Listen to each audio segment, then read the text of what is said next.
Ce n'est pas parce que tu bouges que tu avances. Souvent, tu fais beaucoup. Tu t'infliges une quantité de tâches, un rythme intense et constant. Parfois dans un but que tu ne perçois pas consciemment, celui d'éviter de ressentir. Le plus troublant, c'est que ce quotidien imposé peut ressembler à de la discipline. Pourtant, il ne te correspond pas. Et pire que tout, il ne te fait pas progresser. Dans nos sociétés modernes, on valorise l'action, l'activité, le simple fait d'être occupé à faire quelque chose, à effectuer une tâche. Mais dans les guides de développement personnel, on parle rarement d'une chose pourtant essentielle, celle de savoir pourquoi on agit. Il existe une énorme différence entre agir pour construire et agir pour éviter. Alors, comment savoir de quel côté on se situe ? Car cette différence est bien souvent imperceptible de l'extérieur. Il est en effet difficile de savoir sur un temps court si une personne occupe son esprit avec du vent ou si ses intentions sont claires et définies. Il y a un mécanisme très simple qui influence énormément nos décisions, sans qu'on s'en rende compte. Ce mécanisme, c'est l'évitement. Avant toute chose, il faut déculpabiliser. Éviter, c'est humain. On évite ce qui fait mal, on évite ce qui dérange, on évite ce qui crée de l'inconfort. Un email stressant reste non ouvert, une conversation importante est repoussée, une décision difficile est différée à plus tard. Le cerveau agit comme ça, il se soulage. Ce qui doit se faire à court terme est repoussé pour alléger le mental. Et pour se convaincre que repousser une chose est la meilleure des solutions, on devient alors de vrais experts. Nous devenons tout à coup très forts pour inventer toutes sortes d'excuses ou de choses à faire immédiatement pour nous détourner de la chose essentielle qui doit être faite.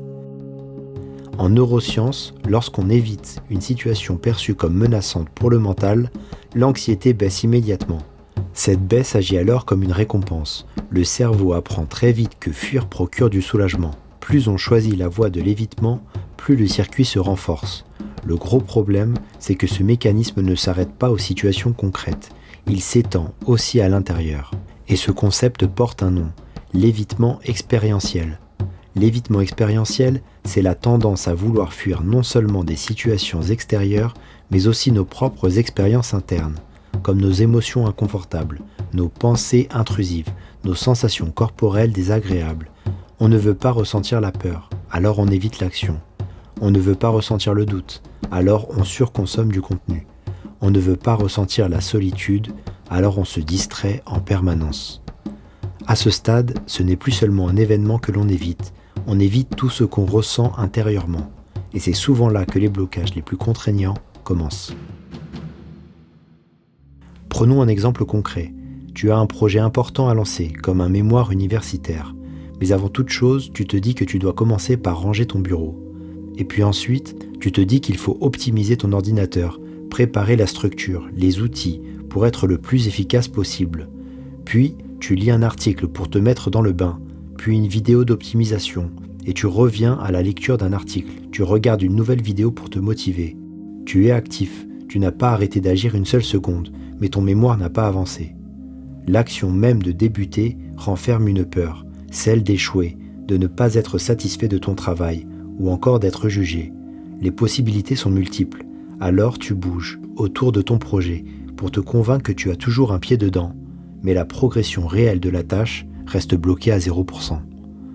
On est dans ce que j'appelle l'illusion productive. Certaines formes de fuite sont socialement valorisées, comme travailler sans cesse, dans l'excès, ou s'entraîner avec des objectifs toujours plus grands, ou encore de toujours planifier la prochaine étape. Vu de l'extérieur, c'est admirable. On est perçu comme un modèle à suivre, un exemple de volonté et de détermination. Mais intérieurement, on se vide progressivement, on s'enferme dans notre propre piège, on évite toujours plus le silence, le doute ou l'incertitude. On est rentré sans le vouloir dans un rôle qui est trop lourd à porter.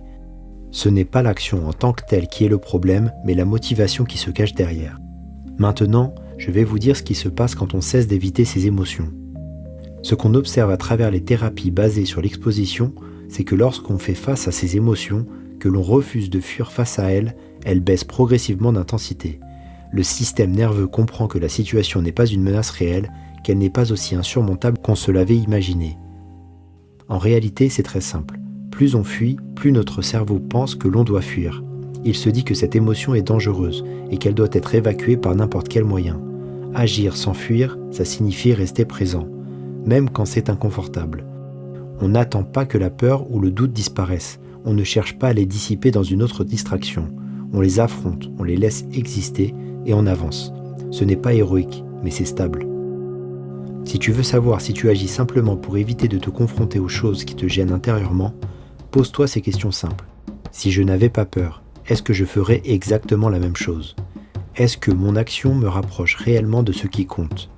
Ou est-ce qu'elle me donne juste la sensation d'être en mouvement ? Si l'action te soulage immédiatement mais ne construit rien, il y a peut-être un évitement. Pour l'exercice de cette semaine, identifie une tâche qui entache ta capacité à produire efficacement. Qu'est-ce que tu fuis ? Une conversation ? Une décision ?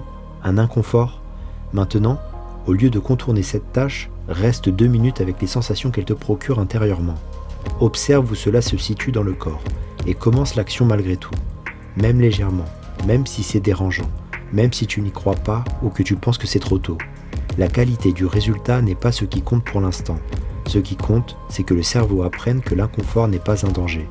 Parfois, le vrai courage n'est pas d'en faire plus, mais de rester là face à ce que tu évitais.